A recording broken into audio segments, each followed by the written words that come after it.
Hello दोस्तों, welcome to E4U English for you. Welcome to your own channel. ठीक है, बात करेंगे CHSL के 2018 के मॉर्निंग में आई हुए उस शिफ्ट के बारे में। प्रीवियस ईयर 2018 में मॉर्निंग शिफ्ट में आए हुए इंग्लिश के पेपर की बात करेंगे हम लोग। यहाँ प्रीवियस ईयर के क्वेश्चंस को करेंगे। जैसा कि पता है कि CHSL का एग्ज़ाम एक्सपेक्टेड है, तो एग्जामिनेशन के पॉइंट ऑफ व्यू से ध्यान में रखते हुए प्रीवियस ईयर के उन इंपॉर्टेंट क्वेश्चंस को जो एग्जाम में एक्सपेक्टेड है, आने वाले एग्जाम में आपको देखने को मिल सकते हैं, हम उन्हीं क्वेश्चंस को करेंगे इसी सीरीज में। सबसे पहला क्वेश्चन करते हैं बिना टाइम वेस्ट किए। आपकी स्क्रीन पे आ चुका है, बोला पैसिव वॉइस बताना है। क्या बताना है इस क्वेश्चन का? आपको क्या बताना है? पैसिव वॉइस में करना है। क्वेश्चन क्या कह रहा है कि do not buy medicine without the doctor's prescription. बोला डॉक्टर की प्रेस्क्रिप्शन के बिना आपको मेडिसिन नहीं लेनी है। सेंटेंस पढ़ते ही समझ में आ गया होगा कि लिखा हुआ सेंटेंस आपका किस कैटेगरी का सेंटेंस है।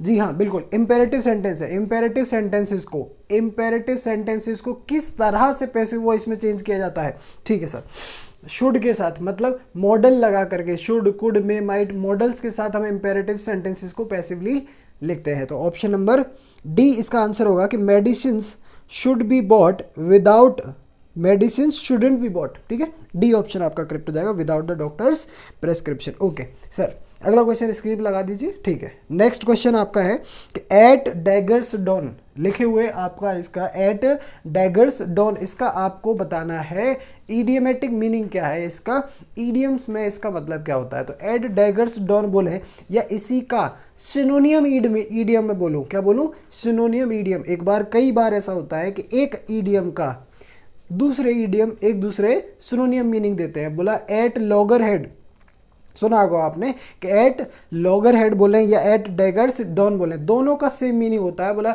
शत्रुता की स्थिति। कौन सी स्थिति? शत्रुता की स्थिति, एनमिटी की स्थिति, एक दूसरे के अगेंस्ट में होना, एक दूसरे के विरोध में होना। ठीक है सर, और इसका जो आंसर है पार्टिकुलर इस क्वेश्चन का, इन चारों में से जो बेस्ट सूटेबल जो आपका आंसर होगा वो होगा ऑप्शन नंबर डी। ठीक है, बिटरली हॉस्टाइल। क्या मतलब होगा बिटरली हॉस्टाइल? ठीक है ना, एक दूसरे से कड़वाहट होना, एक दूसरे के अगेंस्ट में होना।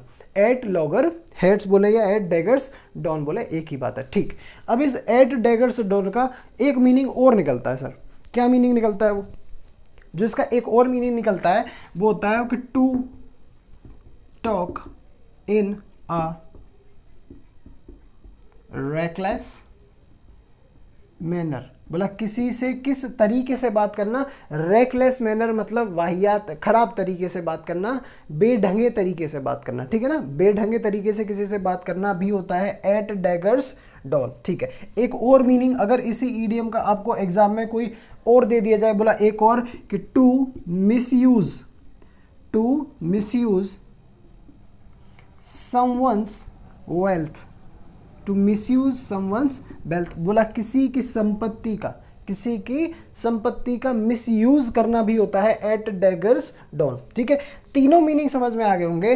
बोला क्या है कि बिटरली हॉस्टाइल भी इसका आंसर है, to talk in a reckless manner भी, और टू मिसयूज समवन, और एक ईडियम ही होता है इटसेल्फ के एट लॉगर हेड्स। ये चारों बातें क्या है, अपने आप में एक ही है। ऑप्शन में आपको ये सारी की सारी बातें बोले तो ऑप्शन 5 में दिया हो ऑल ऑफ द दीज, तो आप क्या कर देंगे? आंख बंद करके उस पर टिक कर देंगे। सबका मतलब एक ही है सरकार। ठीक है, चलते हैं हम अपने अगले क्वेश्चन की तरफ। और नेक्स्ट क्वेश्चन आपसे कहता है कि बोले इसमें आपको बताना है बेस्ट सूटेबल। क्या बताना है? कि बेस्ट सूटेबल इंप्रूवमेंट करना है सेंटेंस में। The workers of the textile factory demand higher wages for a long time.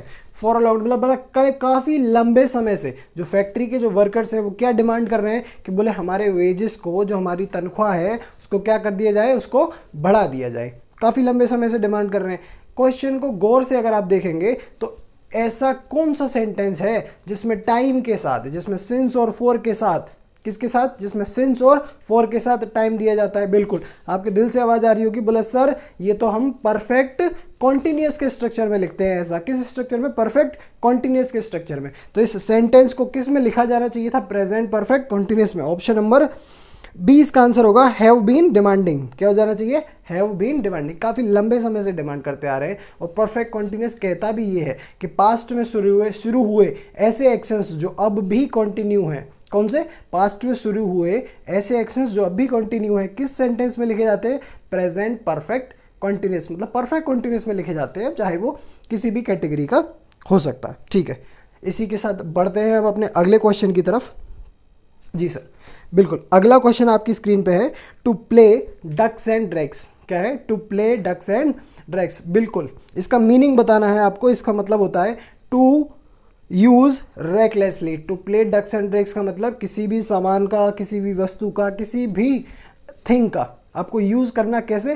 Reckless manner में, ठीक है ना, लापरवाह, लैक्स या हीड बोले इसको, तो लैक्सफुली, हीडफुली किसी का लापरवाह तरीके से यूज करना बोला जाता है to play ducks and drakes. Okay sir, चलते हैं हमारे अगले क्वेश्चन की तरफ।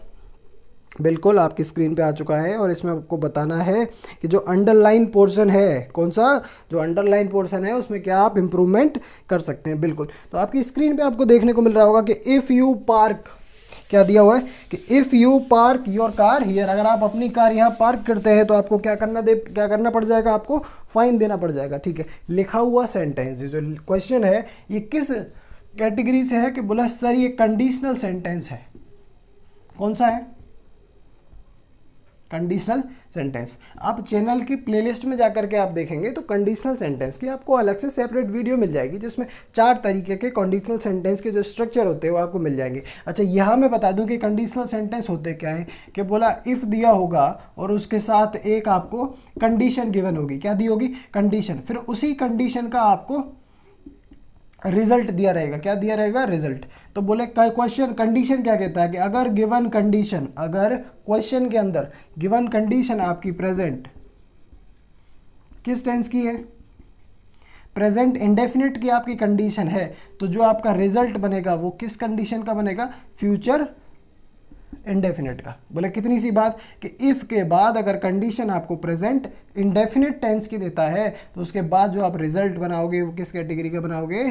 फ्यूचर इंडेफिनिट का। और एक और तरीके से जज करें, बोला दो साइमल्टेनियस एक्शन आपको सेंटेंस में दिए हुए हैं, ठीक है ना, 2 एक्शन दिए, उनमें से एक एक्शन पहले वाला है और एक एक्शन बाद वाला है। तो जो पहले वाला जो एक्शन होगा वो आपका कंडीशन कहलाएगा, तो वो किस में बनेगा? प्रेजेंट इंडेफिनिट में। और जो बाद वाला जो एक्शन होगा वो आपका रिजल्ट कहलाएगा और बनेगा किस में? फ्यूचर, शाबाश, इंडेफिनिट में बनेगा। ठीक है, तो इसी हिसाब से देखा जाए तो पुलिस हैज़ फाइंड यू नहीं होना चाहिए था। सही ऑप्शन क्या होगा कि police will fine you. Will fine का मतलब फ्यूचर इंडेफिनिट टेंस इटसेल्फ कहता है, क्या कहता है कि बोला फ्यूचर इंडेफिनिट टेंस का स्ट्रक्चर कहता है कि विल और शैल के साथ वर्ब की कौन सी फॉर्म? First form. और वर्ब की फर्स्ट फॉर्म को और किस नाम से जानते हो? किस नाम से जानते हो सर? Plural form. क्या? Plural form. वर्ब की फर्स्ट फॉर्म अपने आप में plural form of the verb होती है। ठीक है, बाकी वर्ब की सारी के सारे फॉर्म्स को लेकर के सेपरेट वीडियो चैनल पे अवेलेबल है, जा करके देखोगे तो पता चलेगा कि वर्ब की first form plural form of the verb होती है तो क्यों होती है, सारी बातें उसमें एक्सप्लेन की गई हैं। ठीक है, बढ़ते हैं हम अपने अगले क्वेश्चन की तरफ।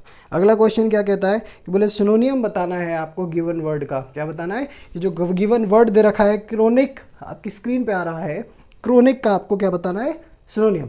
जी, तो क्रोनिक वर्ड का सिनोनियम आपको बताना है। और क्रोनिक वर्ड का सिनोनियम क्या होता है? ठीक है, क्रोनिक का मतलब क्रोनोलॉजी वर्ड सुना होगा, क्रोनिकल वर्ड सुना होगा। इनका मतलब होता है एक क्रम में, किसमें? एक क्रम में, उसी को क्रोनोलॉजी बोला था, वहीं से उसी की वर्ब है आपकी क्रोनिक। क्रोनिक का मतलब लगातार कह दो या क्रम में कह दो, और या लगातार को आप देखें तो इसका सिनोनियम आपके अकॉर्डिंग क्या होना चाहिए? जी सर, बिल्कुल सही जवाब दिया है, ऑप्शन नंबर बी, परसिस्टेंट इसका आंसर होना चाहिए। परसिस्टेंट का मतलब भी होता है क्या? एक क्रम में, लगातार कोई काम अगर आप कर रहे हो, परसिस्टेंटली अगर आप किसी चीज़ को कर रहे हो, अगर आप परसिस्टेंटली CHSL के लिए प्रिपेयर करोगे तो बिल्कुल सक्सेस आपकी ही होगी। बिल्कुल सर।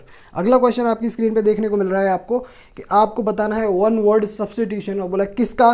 कि एक पर्सन, एनिमल या कोई प्लांट है जिसकी हाइट उतनी नहीं है, बिलो, कम रह गई है, जो उसकी यूजुअल हाइट होनी चाहिए उससे कम हाइट अगर किसी की रह गई है तो बोला क्या बोलेंगे? उसको बोना बोलेंगे। क्या बोलेंगे? बोना बोलेंगे। बोना मतलब हाइट में कम, इंग्लिश में क्या बोलते हैं उसको? ड्वार्फ। बिल्कुल, ऑप्शन नंबर डी आपका आंसर हो जाएगा, ड्वार्फ, बोना उसको बोला जाएगा। ठीक है सर। अगला क्वेश्चन क्या है कि बोला एंटोनियम बताना है स्कार्स का। किसका एंटोनियम बताना है? स्कार्स का आपको एंटोनियम बताना है।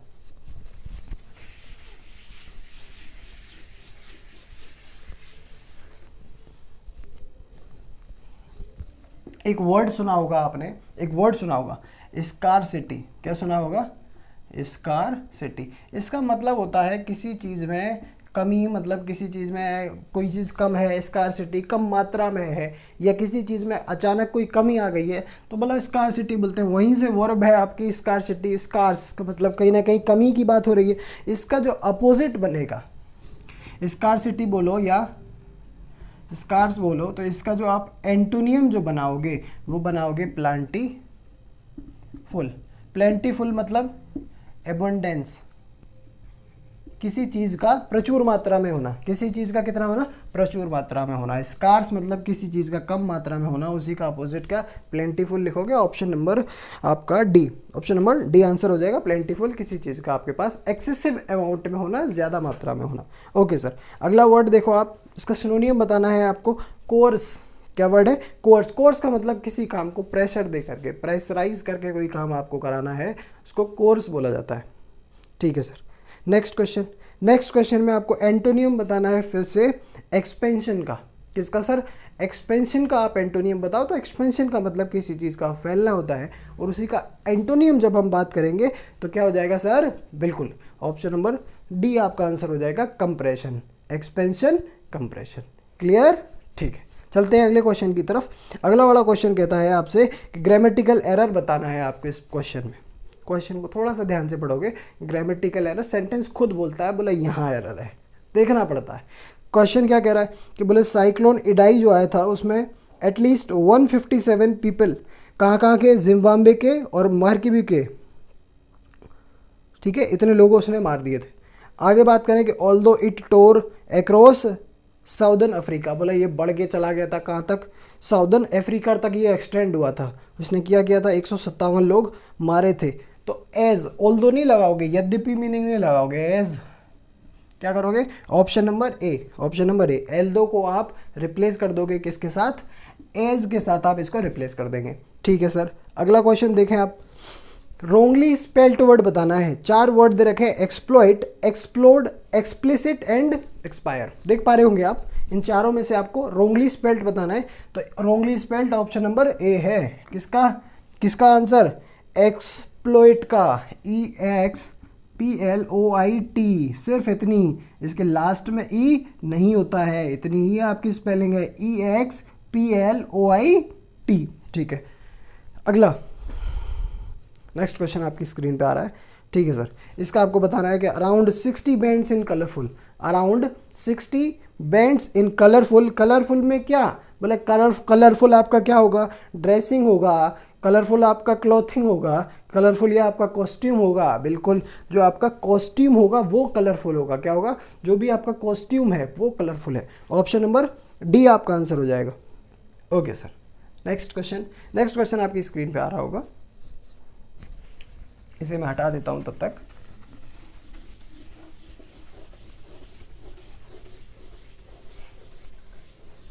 ठीक है सर, नेक्स्ट क्वेश्चन की बात करें तो नेक्स्ट क्वेश्चन में आपको इस दिए हुए क्वेश्चन में गिवन स्टेटमेंट आपको एक्टिव फॉर्म में चेंज करना है। किस में चेंज करना है, एक्टिव फॉर्म में। क्वेश्चन पढ़ा आपने कि every passing vehicle was being.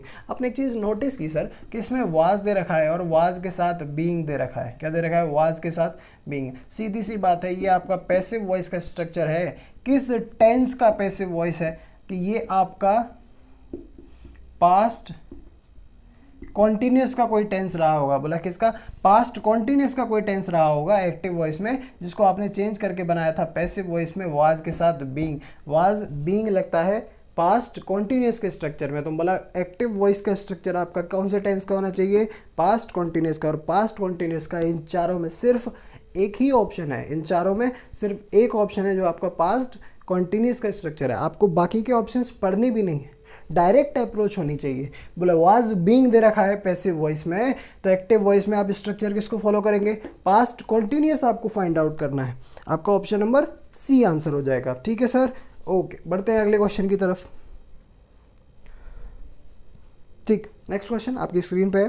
बोला हिज कंपनी हैज़, आपको फिलअप बताना है, his company has the space of producing the best cricket. बोला कंट्री में, किसमें? पूरी कंट्री में बेस्ट क्रिकेट बनाने का खिताब इसकी कंपनी के नाम है। बोला क्या है उसकी कंपनी में? उसकी कंपनी की एक अपनी रेप्यूटेशन है। इस company has the reputation, his company has the reputation of producing the best cricket balls in the country. Okay, option number A इसका आंसर हो जाएगा। नेक्स्ट आपका जो क्वेश्चन है, वी हैड टू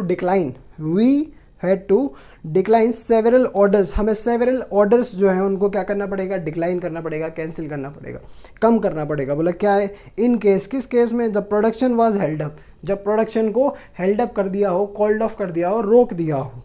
किसके लिए? क्योंकि जो डॉक्टर्स ने स्ट्राइक किए उस वजह से। किस वजह से? मैंने बोला किस वजह से, मतलब किस वजह से। तो आप इन केस दैट को आप रिप्लेस करेंगे किससे? किससे रिप्लेस करेंगे? जी हाँ, बिल्कुल, इन केस दैट की जगह आप क्या कर देंगे? We had to decline several orders as the production was held up due to labour strike. Okay, चलते हैं अगले क्वेश्चन की तरफ। ठीक है सर, बिल्कुल आपकी स्क्रीन पे आप देख पा रहे होंगे, choose the wrongly spelled. Wrongly spelled बताना है तो इसमें सबसे कैलेंडर, कैरियज, कैलेस एंड कैरियर। ठीक, कैलेंडर की स्पेलिंग आप गौर से देखें तो CALANDER दी हुई है, CALANDER। करेक्ट क्या होती है? बिल्कुल सही, CALEN। ए की जगह आप क्या लगाओगे? EN, CALENDER। शाबाश। और लास्ट क्वेश्चन इस वीडियो का आपका सामने है, क्या कहता है वो? कि अगर स्टूडेंट हु एडली और विदाउट एक्सक्यूज एब्सेंट। बोला ऐसा स्टूडेंट, कैसा स्टूडेंट? जो बिना परमिशन के छुट्टी ले लेता है, गायब हो जाता है, उसको क्या बोलते हैं? बोला जानते होगे, बिल्कुल सर, हाँ हमारा दोस्त है, बिना परमिशन के सर छुट्टी ले लेता है, गायब हो जाता है, क्या कर देता है? गोल कर देता है स्कूल। ठीक है, ऐसे को क्या बोला जाता है? ट्रॉन्ट बोला जाता है इंग्लिश में। ऐसे स्टूडेंट को हम क्या बोलते हैं? ट्रॉन्ट बोलते हैं, जो विदाउट प्रायर इन्फॉर्मेशन, ठीक है ना, बिना सूचना के जो छुट्टी ले ले, अवकाश ले ले, उसको ट्रॉन्ट बोला जाता है। ठीक है सर, मिलते हैं आपसे अगली वीडियो में। इन सेंस कि नेक्स्ट जो वीडियो लेकर के आएंगे उसमें ऐसे ही CHSL के एग्जामिनेशन की कोई एक शिफ्ट के सारे क्वेश्चंस लेकर के आएंगे हम, जिसमें हम डिस्कशन कर रहे होंगे, पूरा का पूरा एनालिसिस कर रहे होंगे। ठीक है ना, वीडियो को देखने के लिए धन्यवाद। मिलते हैं आपसे नेक्स्ट वीडियो में, तब तक के लिए बेस्ट ऑफ लक।